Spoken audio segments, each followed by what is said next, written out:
Yeah, thank you for having me. I want to give you some verbal affirmation. I've actually proactively approached companies before. I like giving these free talks, and I've asked, can I teach your employees about retirement? And the boss is usually like, nah, I'm good. And I'm like, but come on, like, I could really help, and it would set them up for the future. And they're like, nah, I'm good. I don't really want to take up the business's time teaching them about that. So thank you for being proactive and giving a shit about your staff. I'm a financial advisor. I help people buy their first house and save for retirement. That's basically it. I mostly work with rich people, but I like working with like middle class and blue collar people, which is why I give this workshop at the Oakland Public Library a lot. So this is basically just like a repeat of that workshop. I'd like to start off by telling you guys a story about this little bad bitch named Sylvia Bloom. She was born to super poor immigrant parents in Brooklyn, like right smack dab in the middle of the Depression. And she worked really hard, got her first job at like 17, essentially had no schooling, and she got paid minimum wage working at this law firm for these white guys who made a lot of money. Almost her entire career, she made minimum wage. She never lived in a nice house. She never had a nice car. Yet when she passed away, her will stipulated that she wanted her remaining assets to go to this charity that helped poor kids go to college. When the charity got the check, it was for $8.2 million. And this number made no sense to anyone. The most logical culprit was just a banking error. So the charity called up the bank and they're like, hey, there was a mistake. There's like this little old lady. She volunteered with us. She just bequeathed us $8.2 million. And the bank checked their records and they're like, yeah, she was worth $8.2 million. Next culprit was mafia connections. They're like, okay, she's from Brooklyn and she had a lot of like Italian friends. And they're like, this could be the only other explanation why this little old lady would have $8.2 million. They couldn't find any mafia connections. They interviewed her friends. They had no idea she was wealthy. They interviewed her family. They had no idea she was wealthy. It was only after interviewing some old coworkers that they solved the mystery. So it turns out Sylvia basically had three superpowers. Superpower number one, she was frugal. Not like insanely frugal, but like she would eat out, but she'd only order an entree, not an appetizer and drinks. She would travel, but she wouldn't stay at the best hotels. She'd stay at the motel. Let's see, her second superpower was that she lived a long time. When you save for a long time, you tend to have more money. And her third biggest superpower was probably her curiosity. A lot of people have these first two superpowers, being frugal, living for a long time. I'm guessing someone in the audience has a grandparent that meets this description. It's the third one, the curiosity, that set her over the top. So here's what happened over the course of Sylvia Bloom's life. She was this secretary working for these high-end attorneys who were paying her minimum wage. And one of her jobs as a secretary was to place stock orders. So her boss, Jim, would go, Sylvia, I need you to call my stockbroker and buy 100 shares of Kodak stock. And Sylvia would say, okay. So she'd pick up the phone, call the stockbroker, and say, I would like to place an order of 100 shares of Kodak stock. And then the next week, the boss would ask her to do this. Sylvia, I want you to place an order of 200 shares of General Electric stock. So she'd do it. And after a couple weeks, she got really curious and asked the question, like, what the fuck am I doing? What is a stockbroker? What is a share of stock? What is going on? So the next time she called the stockbroker, she placed an order for her boss. She said, stockbroker, I'd like to place an order of 80 shares of Sears and Roebuck stock.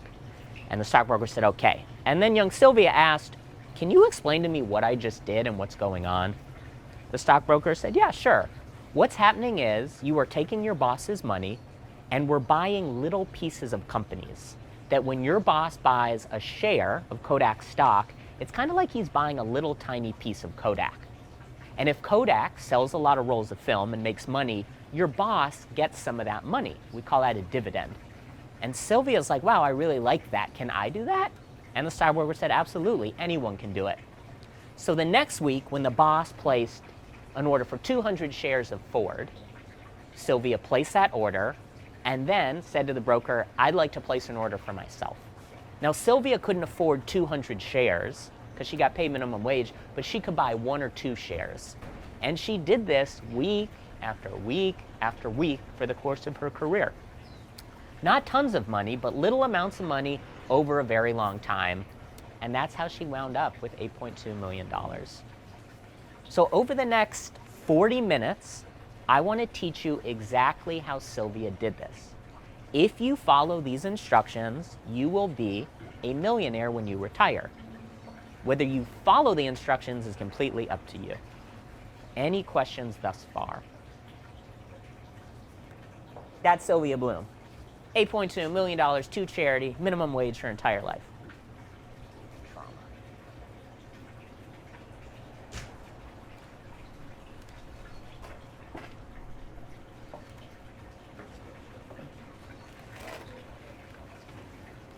Okay, we're basically going to be going over 4 areas today. 1, you need a budget. 2, pay off your credit cards. 3, you got to have a 3-month savings cushion. 4, I need you to set aside $16 a day for retirement. If you guys can do that, I think I can make you a millionaire when you retire. Step 1, you just need a budget. I'm guessing a lot of you have heard this. It's just a thing. It's part of adulting. After this talk, I'm going to email you a budget where you're going to guesstimate what you're spending. And the reason you need a budget is because you can't control what you can't measure. The main reason most people don't have any money is because they have no idea what they're spending every month. Just knowing what you are spending every month will immediately bring down your spending. Has anyone here ever dieted before? I just dieted for my first time during COVID. I lost 20 pounds. And it was essentially just me knowing how many goddamn calories go into my gorgeous body that I was aware, like, holy shit, I eat a lot of food. And that immediately brought down my caloric assumption. So it's crazy, when I start working with clients, their first homework assignment is to make a budget. I don't even tell them to spend less money. I'm like, dude, just write down how much you're spending. And they write it down, and within about 2 weeks, they're immediately spending less. Again, I haven't even asked them to eat less calories. Just being aware of how many calories that's going into their tummy, they immediately bring down the spending. 2, I need you to pay off your credit card debt every single month. This is really hard. 1/2 of Americans are in credit card debt. If anyone's feeling brave and or vulnerable, hashtag Brene Brown, would you be willing to raise your hand if you're in credit card debt? Just 1? Wow, I thought half of you would raise their hands. Okay, you're normal, they're weird. Yeah, so average American owes around $6,000. I'd say most people show up in my office owing like $15,000 in credit card debt. Credit cards are evil. Credit card debt is essentially the cancer of personal finance. It's absolutely, positively toxic. You got to avoid credit card debt at all costs. Now, if you're irresponsible with spending, you probably shouldn't have a credit card. So, number 1, I need you to stop using your credit card. Okay? I definitely have. A plus. Okay. Credit cards are so alluring. I mean, like, you can be broke as shit, but take out this magical rectangle and buy yourself a vacation to anywhere on the planet and have a nice meal, even if you don't have the money. And that's like such a big temptation. And this is why half of us are in credit card debt. So I love that you're not using your credit cards. If any of you ever fall into credit card debt, the first thing you need to do, stop using your credit card, use your debit card. Does everyone here know the difference between a credit card and a debit card? I'm going to go over it anyway because I think one of you is too insecure to admit that you don't know the difference. Okay, a debit card takes money right out of your checking account. If you have $428 in your checking account, a debit card will only really allow you to spend $428. Sometimes maybe it'll let you like overdraw by 10 bucks, but you just can't get into that much trouble. A credit card doesn't really give a fuck how much money you have. They're like, you have $428, I don't give a fuck. Go out, buy whatever you want, spend $7,000, we'll settle it up later. And you're like, thanks credit card, you're a good guy, it's like I like you. So you go out, you buy $7,000, and then like a month later the credit card company's like, hey, pay me back. And you're like, I don't have the money. And they're like, that's okay, just give me a little bit of money. And by just giving them a little bit of money, you start accruing interest. It's kind of like a tumor, and it grows and grows and grows. And the worst part is, while you're going broke, you don't really feel it. Like, the credit card company's still giving you money. They're like, fuck it, bro, just keep buying shit, don't worry about it. And this number just keeps growing and growing, and people don't really look at their credit card statements. So then when you finally look, you're like, oh, snap, I'm in $7,000 worth of credit card debt. If you're feeling extra brave, how much credit card debt do you owe right now? It's definitely Oh, that's actually really good. Okay, basically, okay, you have like a teeny tiny tumor in your elbow. Okay, and you're like jumping on it early, which I love. Okay, awesome. Okay. I have a question about that. Yes. Oh, sorry. If any of you have questions, just blurt them out. You don't. I remember being in some credit card debt with a Discover card that I had $2,000 backed up, doing a lot of spending, and I just let it sit there for a while, and I spent it all. I paid it back all in like one big shot that I had to pay. Okay. Is that the best way to do that? Yeah, that's definitely. Or is it strategic to pay it off in installments? Great question. No, you pay it off as quick as possible. Super quick, pay it off. Some people think if you have like a little bit of credit card debt, it's good. It's not good. Whenever you owe credit card debt, just pay it off immediately. The quicker you go after the tumor, the better.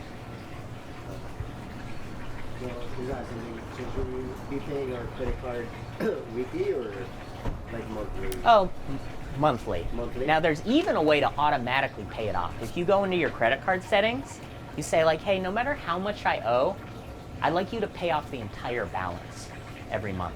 So that way, like, you can't really mess it up. Is there a benefit to paying it weekly or not? Not that I've heard of. As long as you're staying out of credit card debt, I'm happy. So what it means to stay out of credit card debt, you buy $3,000 worth of shit with your credit card. That doesn't put you in credit card debt. But then about 30 days later, they're like, hey, give us our $3,000 back. If you don't give them the $3,000, that's when you're in credit card debt. So it's okay to have a balance on your credit card. Total side topic and tangent. If you're into travel, you should probably have the Chase Sapphire Preferred credit card. It's the best card for travel. The points are amazing. Okay, so if you're in credit card debt, you gotta pay it off as soon as possible. That's priority number one. Don't even worry about retirement. Don't worry about a savings cushion. Just pay it off. Attack it aggressively. Okay, if you're in credit card debt and you're eligible, file for personal bankruptcy. Since you're the only person admitting that you're in credit card debt, we'll skip this slide. Also, you're not in deep enough credit card debt to do it. Okay, here's how you pay down your credit card debt. Yes? I have a question about bankruptcy. I've heard a lot of people like talking about like declaring bankruptcy. Like what exactly is that? Bankruptcy is the shit. I'm gonna go a little off topic. It is like the most amazing thing. White people love bankruptcy, okay? Here's how it works. Basically, you rack up a ton of debt, and you're in so much debt that a judge looks at it and is like, dude, like, it's literally impossible for you to pay this off. Like, you owe $80,000, but you only make $65,000 a year. Like, this is just mean. It's like we're kicking you while you're down. You're never gonna be able to get up. We wanna give you a second chance. So you know what? Fuck it, let's just get rid of all that debt. Now, you can't escape student debt, and you can't escape tax debt.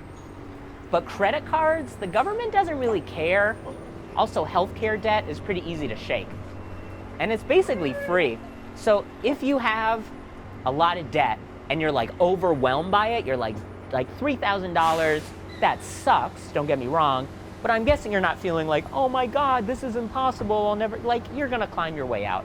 But sometimes when it gets out of hand, hop onto Yelp, type in bankruptcy attorney, and they basically make all this all this debt disappear. Now, a lot of people are like, I don't want to file for bankruptcy. That sounds gross. That's what bad people do. It's what smart people do.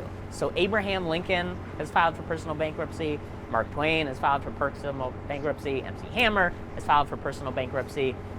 Obviously, Donald Trump has filed for bankruptcy a ton of times. It's just this cool financial hack.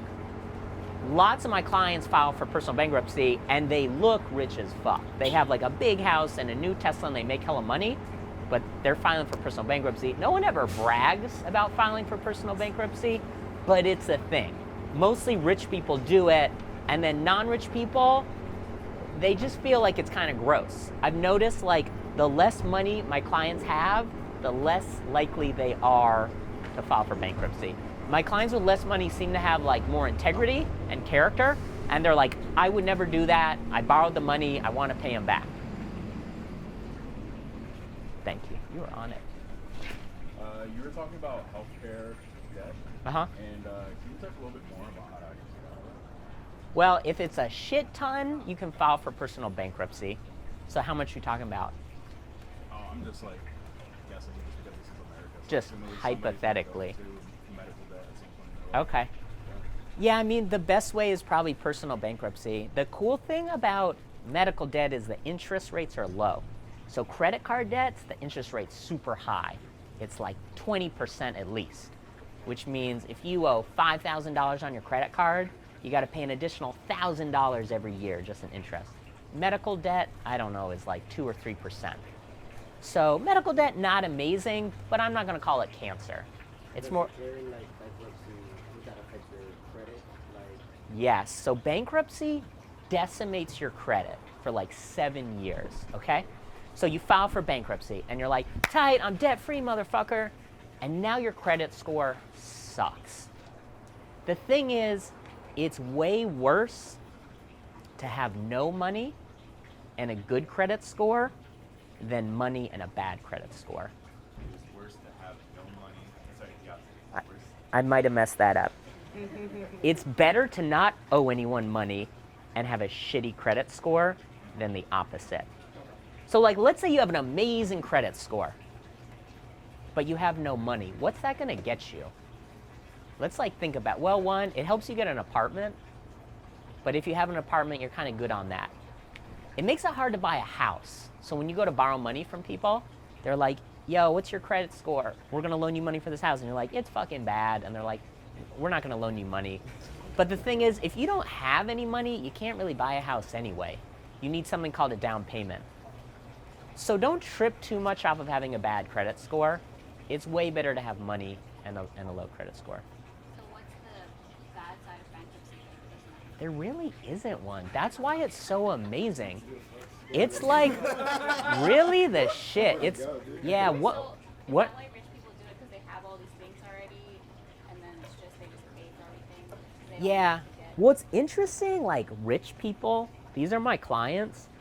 Rich people make hella money. They buy hella stuff.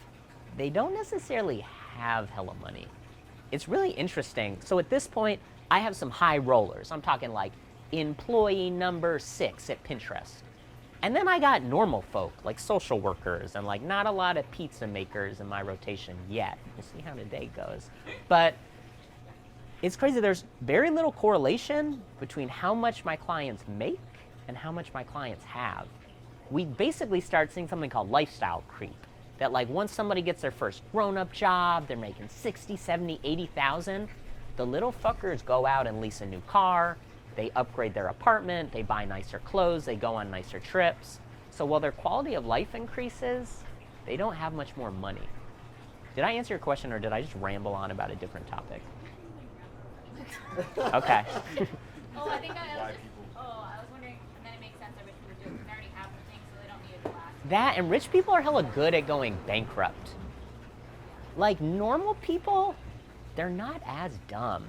It's like you kind of know you're broke, so maybe you rack up $3,000 in credit card debt, but you don't go buck wild and rack up like 40,000. So if you go to a judge and you're like, I'd like to file for bankruptcy, and the judge is like, how much do you owe? And you're like $3,000, he's gonna be like, fuck you, you can pay that off, get out of here. Now, rich people roll up and they're like, I owe $120,000. And the judge is like, whoa, well, like, do you make a lot? And they're like, yeah, I make a lot, but not enough to pay off $120,000. So then the judge is like, okay, you're off the hook. So filing for bankruptcy is also basically free. You hop on Yelp. I won't describe it, but it's basically free. It's just magical. It fucks with your credit for 7 years, but again, it's better to have bad credit and money than good credit and no money. So none of their Wait, assets sound are- guy first. Sound video guy. Video Okay, guy. So what if you have like your personal finances and then your business finances, and you file for bankruptcy on your business? Does that affect your personal I don't know. portfolio? Yeah, that's a fancy ass question. I don't know the answer. I like it. It's a good question. That depends on how your entity is set up, right? Like if you're an LLC, Yeah. That's like next level. This is like the begin. This is the green circle ski slope. I like it. Yeah, That's yeah. like a one black diamond question. How about You. So this is kind of backtracking to the last topic, but as far as building credit, what do you suggest as far as like, do you have a number as far as this credit utilization, how much? Damn, fancy ass word. Yeah, so here's how you build up your credit. You basically take out hella credit cards and you pay them off. The way you establish credit is people are seeing if you pay shit back. So one, paying off your student loans, that helps. They're like, all right, government loaned this little fucker some money and he pays us back every month. All right. And then you just take out credit cards. You spend some and pay it off. And that's how you build up credit. Do you have the recommendation for like a target number of credit utilization? I don't.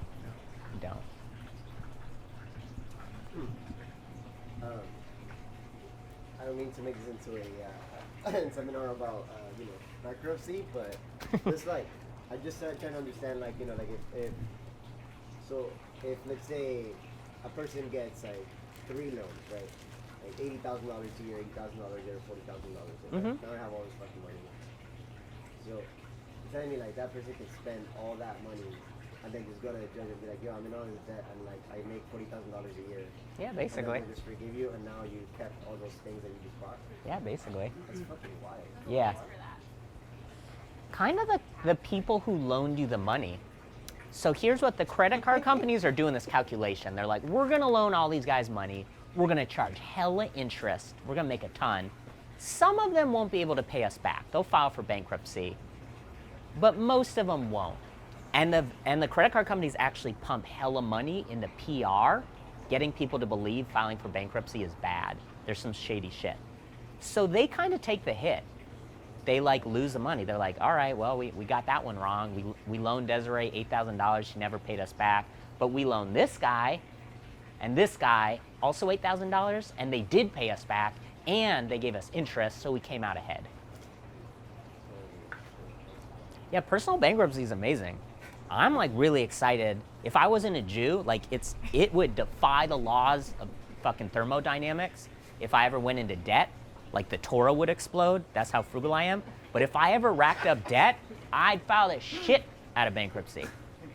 It's amazing. Yeah. Yeah. Do you have you want to stay on your curriculum? Yeah, Or, sorry. Yeah, I guess I do. Why don't we surf through the curriculum and then I'll answer your bankruptcy questions, which I didn't see coming. Like, it was funny is like, you're not saying you're in debt, but you're like, in the future, when I plan to be in debt. Like when I rack up $200,000. Yeah. Joyce plays it fast and loose. Okay. I'm gonna go back 3 times and stuff. Okay. Basically, here's how you bring, if you're in credit card debt and you're like, fuck, how am I gonna pay this down? Don't eat out. Don't order in. Don't go to bars. When you do eat out, just order appetizers. Sorry, just order entrees. Sorry. Don't order appetizers and try not to travel. So my clients are like, I can't pay this off. And I'm like, eat out less. And they're like, that's impossible. I'm like, it's not impossible. Go to Whole Foods. I'm not exaggerating. If just about 85% of my clients, if they chill out on eating out and travel, they go from running a deficit to running a surplus. Basically, eating out is making everyone broke. Yes. Have you heard of the envelope system? Yes. Yes. I like the envelope system. We're going to talk about something similar. I'm not exaggerating. If you're in debt, it's probably because you're eating out. It's so hard not to eat out. So you've like worked really hard all day, you're super tired, you've had a shitty week, and then you can have like some of the best Burmese food on the planet for what? Like $16 for an entree? Of course you're gonna eat it. If you can kind of like ignore that impulse, I promise you it'll make you a shit ton of money. Okay. Do you know about 0% credit cards? Okay. Not that it's any of my business. I don't want to get in trouble for this question. Okay. You were in an abusive relationship with a person, okay? This person, they were horrible. They yelled at you, verbally abusive, never introduced you to their parents, and they loaned you money. And right now, not only do they want the money back, they're charging you like 25% interest. They're like, fuck, I owe this asshole $3,000. And they're charging me interest. There's this guy or gal named 0% credit card. And she wants to date you. And what's your name? Jody. And she's like, Jody, I saw you on Tinder. I want to date you. You go on Tinder. It goes amazingly well. Like, you like her so much, you're afraid she's going to ghost you. You get anxious. But she doesn't. And she's like, I want you to be my boo. I want to pay off your debt. I want to go to your old asshole girlfriend, and I want to pay her off. I'm gonna take my money, give her $3,000, and now you owe me $3,000 with me so far. Okay. So you just transferred the balance, 0%. So the asshole, they were charging you 25%. Your new girlfriend or boyfriend is now charging you 0%. They're like, you still got to give me the $3,000 back, but no interest, 0%. And you're like, oh my God, this is awesome. This is what a 0% credit card is. Here's the kicker. Everything's amazing for 18 months. It's like your honeymoon period. You calendar it. When you get the 0% credit card, they're like 0% interest for 18 months. Sometimes it's 24 months, sometimes it's 15. You put it in your calendar. In 18 months, your brand new girlfriend or boyfriend who's been incredibly sweet to you and charges you 0% interest turns into an asshole. And out of nowhere becomes abusive and starts charging you 25%. Now, that's really crappy, but you're in no worse place than you were before. You were with an asshole charging you 25%. You got to date a nice person for at least 18 months, and now they're an asshole. So at least you went 18 months without paying any interest, which helps you pay down the credit cards faster. Does that make sense? Now, A+. Yes. So I would love for you to get 0% credit cards. If you email me, I'll give you like a list of 0% credit cards I like. Now here's how you play the game like chess, not checkers. You calendar it. Okay, in 18 months, my new girlfriend is gonna turn into a fucking asshole. At month 17, you break up with her and you start dating someone else. You jump ship to a new 0% credit card. So this is what I do with my clients. Sometimes it takes them like 5 years to pay off their credit cards, and we just jump from 0% credit card to 0% to 0%, and that's it. You got to calendar it, and that's it. So my clients never pay a dime in interest. Does that make sense? Video guy. When you break up with your current girlfriend, do you like completely close that credit card, or you just leave it open but you're not charging it? Good question. Yeah, you can do either. So as long as you owe your ex, your abusive ex, $0, they don't really abuse you. So I like when you keep the credit card open. It helps with your credit card utilization rate. But that's a kind of advanced topic. That's a blue square topic. So that's an okay thing to do. Leave your credit card just chilling at 0. It's fine. We're safe. It actually looks good. Yeah, that the credit card companies and the people who tally your credit card score are like, whoa, dude, like this guy has hella credit cards and he's like paid them all off. That's why I asked you to take out a couple credit cards. P.S. Credit scores aren't that amazing. Like, as long as your credit card score is okay, or your credit score is okay, you're fine. I have a lot of my clients who just chase a really high credit score. Like, really ask yourself, what do you need a good credit score for? So in large purchases, like property purchases, It saves you a little bit of money, but like as long as your credit card score is good, it gets to some number like 700. This isn't the exact number, but once you hit like 700, they stop caring. They're like, all right, dude, like this guy's responsible. I don't care if it's 750 or 800. So pay down your student loans, pay off your credit cards, debts, and that's how you get a high credit score. Can I keep going? One quick basic question. How do you check their credit score? I think you you go to Credit Karma or Experian, and they'll tell you your credit score. You might even be on your bank app. Oh, yeah? Credit card, like if you have Capital One, they give you your credit card score. Credit card is free. Experience. Oh, I didn't know that. Okay. Once you paid off your credit card debt, so we've made a budget, we've paid off our credit card debt, third of our 4 topics, now we build up a cushion. You need to have 3 months of living expenses sitting in a savings account because shit happens. Your car's gonna get totaled, you're gonna lose your job, you're gonna get kicked out of your apartment. So you have to have 3 months ready to go. It's just part of adulting. Does anyone here have a 3-month cushion? Nice. Okay. 2/3 of Americans have no cushion. So half of Americans are in credit card debt. 2/3 of Americans, literally no savings, just paycheck to paycheck.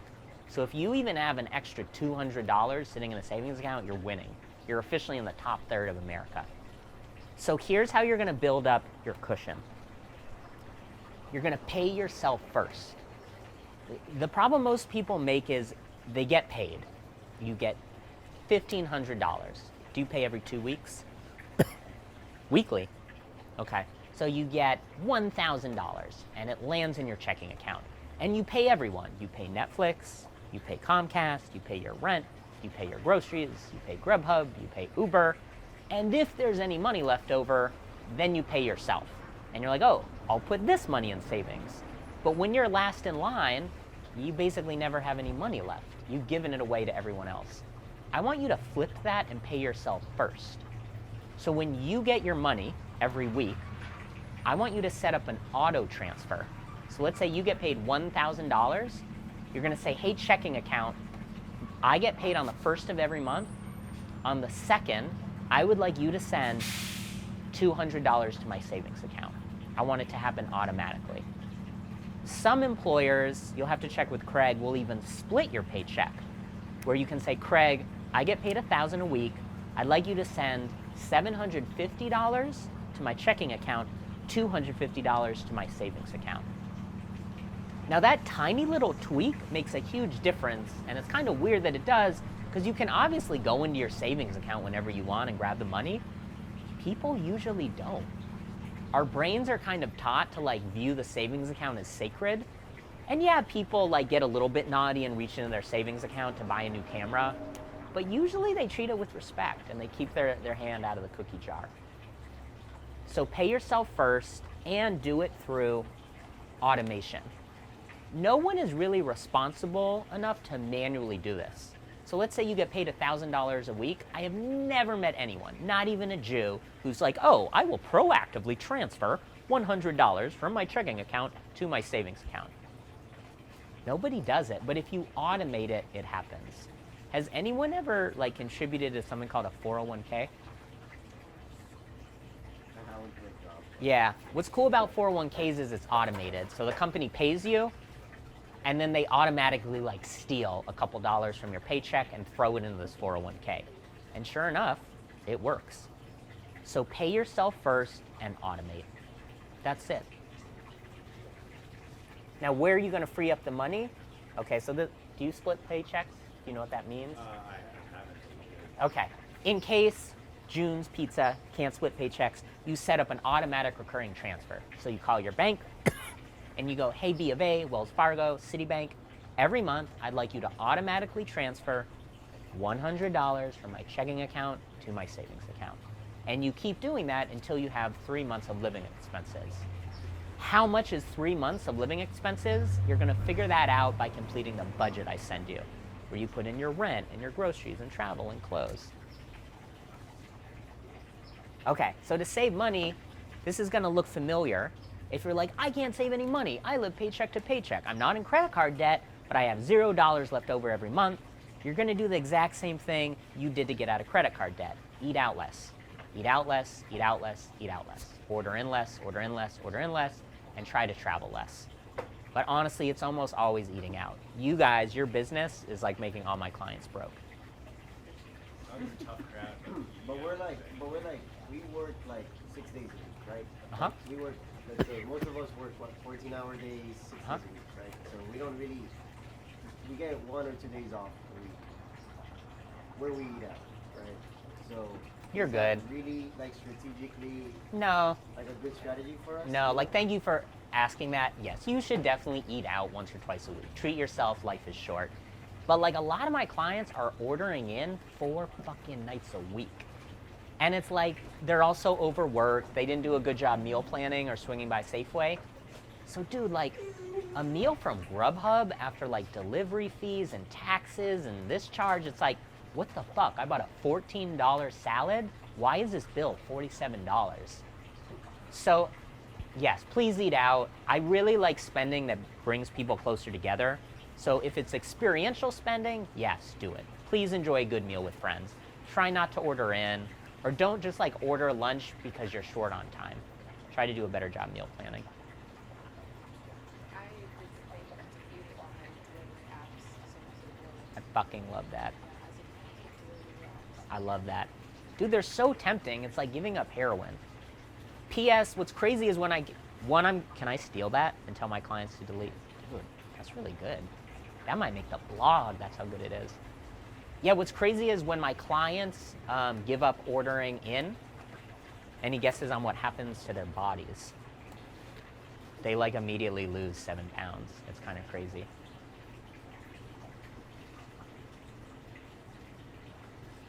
Okay. We've made a budget, or we're about to. We've paid off our credit card debt. You've built up 3 months cushion.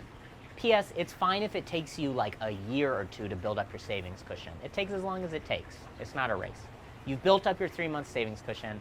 Now we're ready for our 4th thing, which is saving for retirement.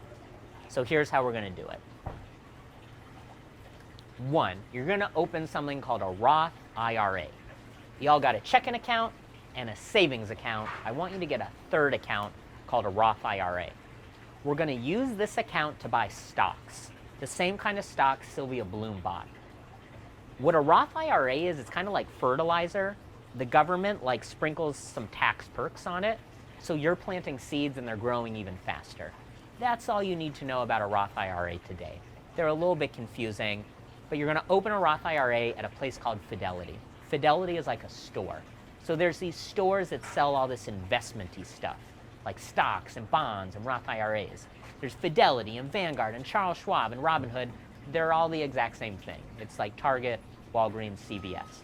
We're going to go with Fidelity because they have really good customer service.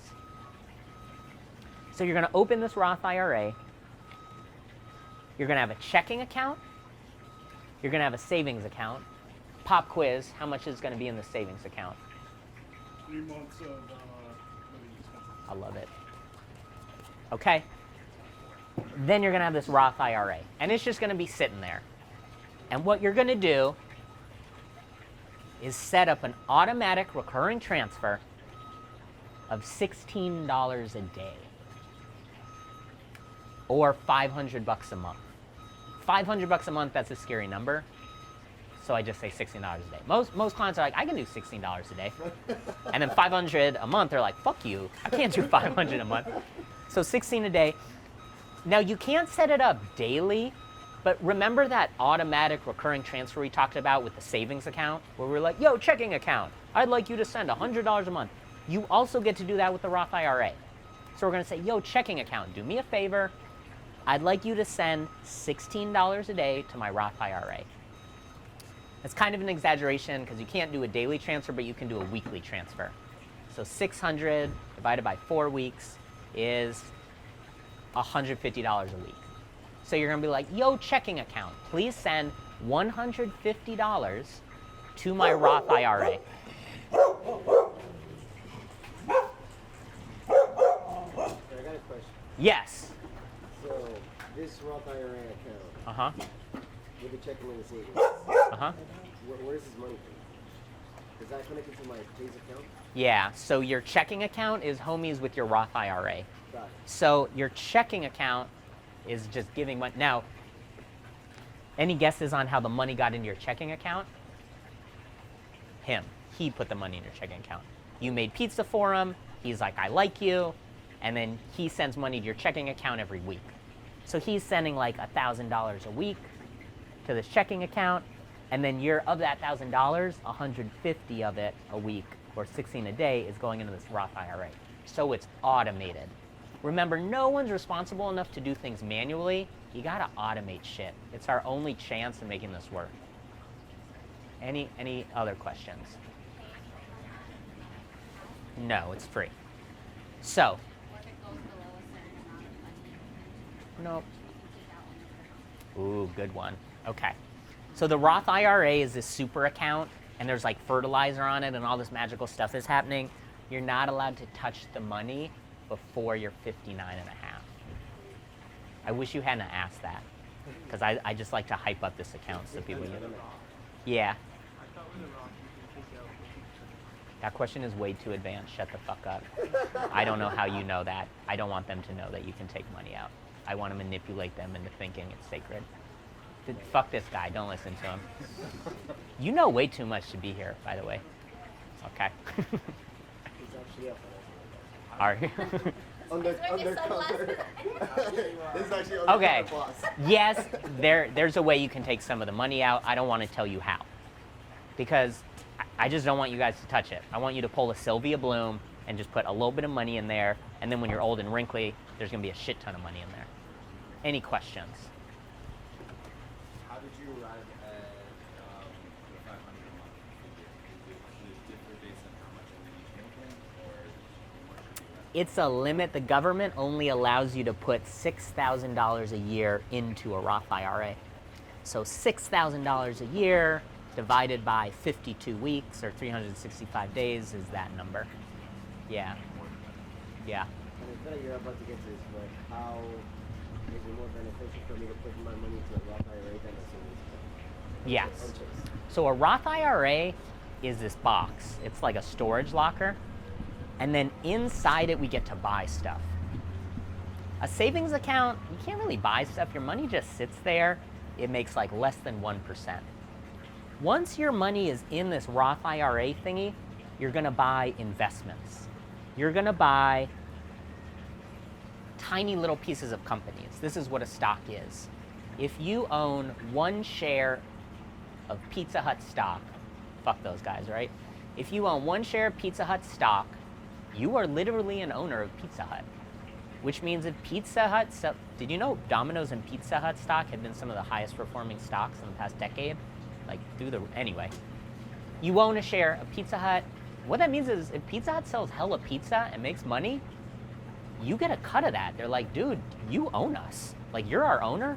Here's your portion. We call that a dividend. So what we're gonna do is buy hell of stocks. This is what Sylvia Bloom did. Now, Sylvia Bloom kind of did it this like overcomplicated way. She like bought the stocks one by one. What we're gonna do is buy something called an index fund. An index fund, if it were a car, it would be like a Toyota Camry. It's not a very sexy car. It's just the boring, reliable car your dad wants you to get. So what this index fund is it's a little bit of every single stock in America. Amazon, Tesla, Ford, Walgreens, GM, any stock you can think of. So you're super well diversified.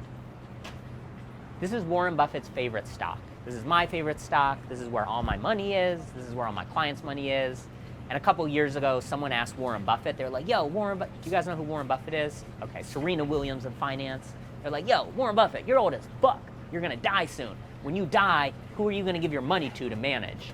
And he's like, honestly, dude, these index funds perform so well, I'm just gonna tell them to put all my money in an index fund. Just buy a little bit of everything and call it a day. Almost like going to a restaurant and you're kind of intimidated by the menu.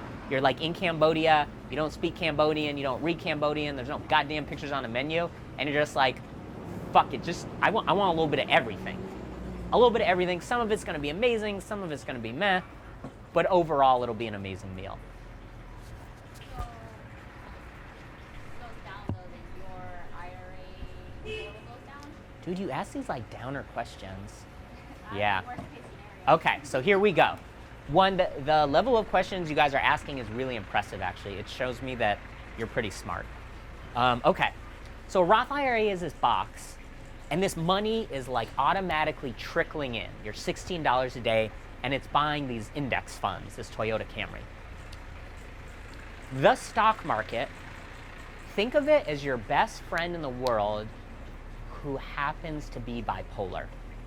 So the stock market doesn't go like this, it goes like this. It's a fucking shit show. Now, on average, over the past century, the stock market has made us 10% a year. Does that mean it makes us 10% every year? No. Some years it makes us 20%. Some years it makes us 0%, and some years we lose a ton of money. So like we have big manic episodes all the time. For some reason, we really haven't had a big manic episode since like 2008. Our biggest manic episode happened in 1929. This is way too much information. If you guys start to get bored, can you just tell me to shut up? Open communication. Okay. Biggest manic episode ever happened in 1929, Great Depression. Our bipolar homie had $100 of our money. It went down to $20. He lost like almost everything. And we're like, fuck you, bro. And he's like, sorry. 6 years later, he made all our money back. We had lots of other recessions. He keeps rebounding. Second biggest manic episode happened in 2008. We like found him. He crashed a Ferrari into a Walgreens, high off of meth. And we're like, what the fuck, dude? What did you do? And he's like, yeah, you know the $100 I had of yours? I lost half of it. It's only worth $50. 2 years later, he made all our money back. He just had a manic episode about like 2 years ago when COVID hit. He had $100 worth of our money and it went to $70. And we're like, oh no, this is scary, here he goes again. This time he recovered in like a month. We've never seen that before. So some people are saying like, we think we're like dialing in on his meds. We think we're getting better at controlling these manic episodes. Like back during the Great Depression, we didn't know a lot about how the economy worked. And then fast forward, now we have cool like tools. We have something called like monetary policy and stimulus checks. You don't need to know this shit. It is against the law for me to tell you the stock market will make 10%. All I'm allowed to say is, over the past 100 years, the stock market has made 10%. So that's my best guess. It might make more, it might make less. Camera guy. So like, I mean, with that being said, would you recommend like cost daily averaging opposed to then Too advanced of a question, shut the fuck up. So like, but like Way you'd too rather advanced, talk to me later. $15 a month opposed to like all of that. Yeah, you want consistency and automation. Okay. Yeah.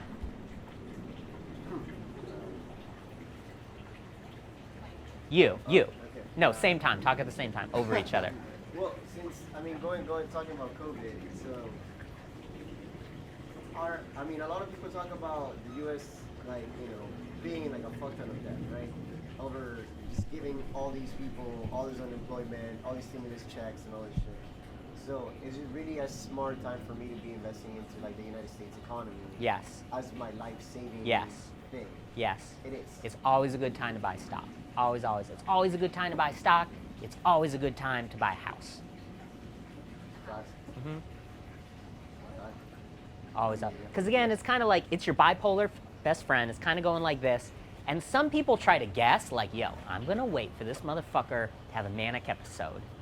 Because when he has a manic episode, the stock prices will go down, and then I'll buy up hella stock. But no one has ever accurately predicted when he's going to have a manic episode. So what happens is like people hold on to their money in their savings account, and they're like, all right, he's eventually going to have a manic episode. And they just keep waiting and waiting and waiting, and meanwhile their money's not earning any money. So whenever you can, it's always a good time to buy stock. Even like buying a house in the Bay Area right now, Mm-hmm. buy dial it back or say It's always a good time to buy a house. If you can afford it. Yeah, not to be mistaken with you need to buy a house. But yeah, if you want to buy a house, it's always a good time. That's kind of what housing in the Bay Area has looked like, kind of like this. Like my parents bought in Berkeley in like 1804 because they're old as fuck, and their house cost $39,000, and they're like, this is ridiculous. There's no way houses are ever going to go past this. So not to get too far on topic, but this, I mean, we're the crash always comes. And we're up against it. Mm-hmm. And it's like it's. I mean, last month the greatest percentage of inflation over the course of the month that we've ever seen. So, pretty indicative that a crash will come. I can almost promise you it'll come. Like, again, we're giving our money to someone who's bipolar, and like they go off their meds sometimes, it'll crash. What we know is every single time the stock market has crashed, it's recovered. So yeah, you may put all your money in tomorrow and it crashes and you'll hate me. Highly, highly, highly likely it'll make your money back. Did that kind of answer your question? Yeah, I guess it just seems like a pretty, like, of all the times you could invest, this is Well, so it's not like, hey, the stock market must crash every 10 years. That's not what they're saying. They're like, sometimes the stock market crashes like twice within a 3-year period. Sometimes it goes like 13 years without crashing. But they're not saying it has to crash. Kind of like an earthquake. We're kind of like, we're due for an earthquake. It doesn't mean the earth is like, oh yeah, we're supposed to have an earthquake right now. It just means on average. So we've been on this epic, it's called a bull market. When the stock market goes up, it's bull. When it goes down, it's a bear. So we've just like hit a record for the longest up and up and up. Now people for like years have been being like, I'm not gonna buy stock because like eventually it's gonna crash soon. But like they've been saying that for years. So let's just say you buy in tomorrow. You buy $100 worth of stock. We have another Great Recession, it goes to $50. You'll make it back in 2 years. Now this Roth IRA thing, you're not even touching the money until you're 59 and a half. So whenever we don't need money for a long time, we just give it to our bipolar best friend. Brandon, I would submit to you that I don't think it's like the economy's or the government's fault that I don't have savings. It's my like lack of responsible moments in my life that I don't have savings. So like if I feel inspired to have a responsible moment, even in a bad time, it's probably better I seize that moment rather than not wait because it's probably not going to come back and start this week in my life. More important question, is there water in that bottle? Yeah. Talk to me about your water game. I'm intrigued. You are the most hydrated motherfucker in all of Oakland today. Talk me through it. What's going on? You need it to survive. Yeah, Good for you. yeah. Are you gonna rip through that whole thing in one day? Really? I'm impressed. Do you ever get sick? Very rarely. Yeah. Okay. Any other questions? Hit me, Desiree. So, since we're young, not that it doesn't matter, but it's better to do this now and then kind of think about these serious cooling out times when we're like 60. More so like, oh, let's come down, I'm not going to touch it on 65, something like that. Yeah, you basically never touch it, and this is actually the hardest part of personal finance. Step one, you automate the stuff. So you're like, okay, send $500 a month to this Roth IRA thing. Most of my clients do that. They're like, yeah. Step two, when the 500 arrives, it's gonna automatically buy some of these index funds, these Toyota Camrys. Step three, the hardest step, don't touch anything. Just let it run. Just let it do its thing. Just let the bipolar guy just fucking run amok. And this is really, really hard. So let's rewind to the 2008 recession. Let's say you had $100 in the stock market. The stock market crashes, the $100 goes down to $50. Everyone's freaking out. Meanwhile, the news and media, they're trying to be instigators. They're like, oh shit, everybody's fucked. Zombie apocalypse. Everybody's gonna be poor. You suck. And everyone's like, oh my God, this is scary. Warren Buffett gets on the microphone and he's like, yo, it's me, Warren. I need y'all to just fucking chill. I know this stock market guy. He was in a frat with me. Yes, sometimes he can be a major dick. He always comes through. I promise you, he'll make your money back. 2 years later, the stock market made everybody's money back. Not quite everybody. There were some people who couldn't keep their cool. So they're freaking out, very human, very emotional. They weren't being dumb. They're like, dude, I'm watching my stocks go down and down and down. I just lost half my goddamn retirement. I'm gonna sell. I'm gonna sell all my stocks and I'm gonna hold on to cash. That feels really good, okay? So you hold on to your cash, and when you hold on to cash, you can't lose anything. So you're holding on to cash and you're like, phew, I'm safe.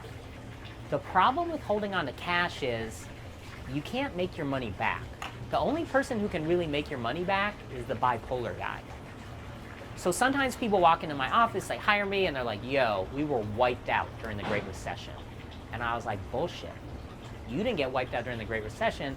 Your reaction to the Great Recession wiped you out, which is why there's this saying in finance that goes something like, stock market crashes don't hurt people. People's reactions to stock market crashes hurt people. 9 times out of 10, it's a white dude who tries to take control. It's usually like a white guy with no background in finance. It's like a fucking dentist in New Jersey. And he's like, yo, I just lost half my portfolio. I'm white. I can figure this out. And then he fucking like fucks with the portfolio and sells stuff, and then he can't make his money back. This is one of the many reasons why women outperform men in investing. That the research has shown women can just kind of keep their cool during this, and women do a better job of listening to their financial advisors. So all my clients have kind of sat through a similar boring lecture where I'm like, yo, just chill, don't fucking touch anything. And everyone's like, yeah, I can do that. I'm lazy. I don't need to touch anything. But when COVID happened like 2 years ago, and all their portfolios went down from $100 to $70, my email inbox is like flooded with emails from clients. And they're like, what the fuck do I do? This is really scary. To which I responded, I need you to just chill. And they made their money back super fast. And they all reached out to me and they're like, Benjamin, you're a goddamn visionary and genius. How did you know? And I'm like, I didn't know. It's just like, this is what this guy has been doing for the past 100 years. He fucks up and then he makes amends. Did that answer your question? Yeah, I just wondering, maybe it's more, I'm wondering if like that's how people have to think about that super hard and like Yeah, so what time to pull it out.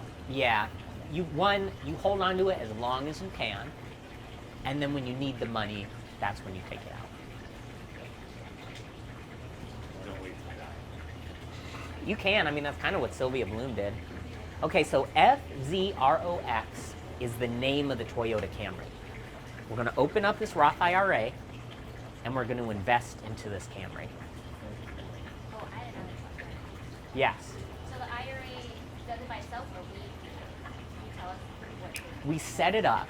So step 1, open the Roth IRA, which I'd like to do in like 3 minutes. We can do it online or we can just call it. So step 1, you open the Roth IRA. It's free, no money, no fees. Step 2, you gotta make your checking account and your Roth IRA become friends. And we're gonna set up this transfer where we're gonna be like, hey, Bank of America, would you please send $30 a month, whatever you can afford. I'm gonna make you guys set up something. If you're broke right now, we'll just make it $5 a month. If you're balling hard, I would love for it to be $500, no pressure. But we're gonna set up something and be like, yo, checking account, every single week, I'd like you to send $5 to this Roth IRA. And hey, Roth IRA, when this $5 arrives, I'd like you to automatically buy a Toyota Camry for me. And you're gonna set it up once, and it's just gonna kind of like roll in the background, and you're just not gonna touch it unless you start making more money. So let's say you start off at $5 a week, and then Craig gives you a raise, and then you're like, okay, I think I can afford $10, and then you can kind of turn it up. And you can keep turning it up until we get to 150. I'm not comfortable doing $500 a month right now. Yeah, most people aren't. But like $100 a month, is that gonna still get me somewhere? And then maybe a year from now, 200. Yeah. So this is usually what happens is people are like, dude, I'm like young and I'm broke. I can't do $500 a month. And I'm like, okay, fair enough. Can you do $50 a month? And people are like, yeah. So that kind of gets you in the gym. You're showing up into the gym and you're doing like one burpee. Are you gonna get a lot of results doing one burpee a week? No, but it's kind of like getting your body in the routine. So then when you do get that raise or you land that job at Shake the Knees and you're making more money, you're like, oh, dope. The Roth IRA is set up. The money's already flowing in. I just need to bump it up a little. I just need to turn a knob. Yeah, anything is good. What kind of like return do you see on this? Over the course of the next 20 years of my life, You're gonna see 10% a year on average. Sorry, over the past century, on average, you'll get 10% a year. And that's still exponential. Yes. There's something called compound interest. It's a big deal. I don't want to bore you with it today. So kind of on that theme. Okay. Is anyone here under 30? If I can get you to save $16 a day, starting on your 30th birthday, so you're gonna be like, checking account, would you please send $16 a day to this Roth IRA, and when it arrives, buy this index fund. You want to guess how much you'll have when you retire. You will have $1.7 million waiting for you. If you can give me $16 a day, starting in your early 30s, this is how much you'll have. Now, in the beginning, it's hard. In your 20s and early 30s, it really is hard to set aside $500 a month. As you get older and you do better in your career, it actually becomes quite achievable. Craig puts money in your checking account. That's automated. You don't do it. Just show up to work and make pizza. Craig puts the money in your checking account. Your checking account automatically sends it to this Roth IRA every single week. Then the Roth IRA automatically goes out and buys some Toyota Camrys, and that's it. Set it and forget it. Okay, game time. We're gonna open a Roth IRA. Call Fidelity to open a Roth IRA, or do it on your laptops. Can you guys see the phone number? Again, this is free. You're not spending any money. Quick recap of what we did today. We talked about making a budget, paying off your credit cards, building up a 3-month cushion, and saving for retirement. We want to do that through paying yourself first and automation.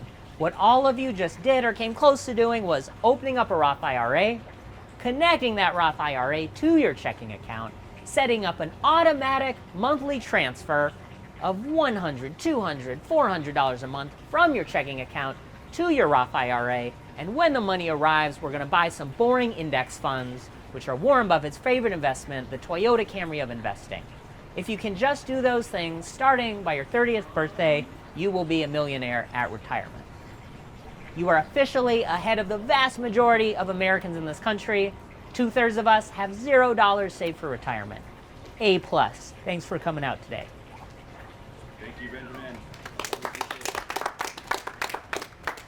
Very good. Thank you. And scene.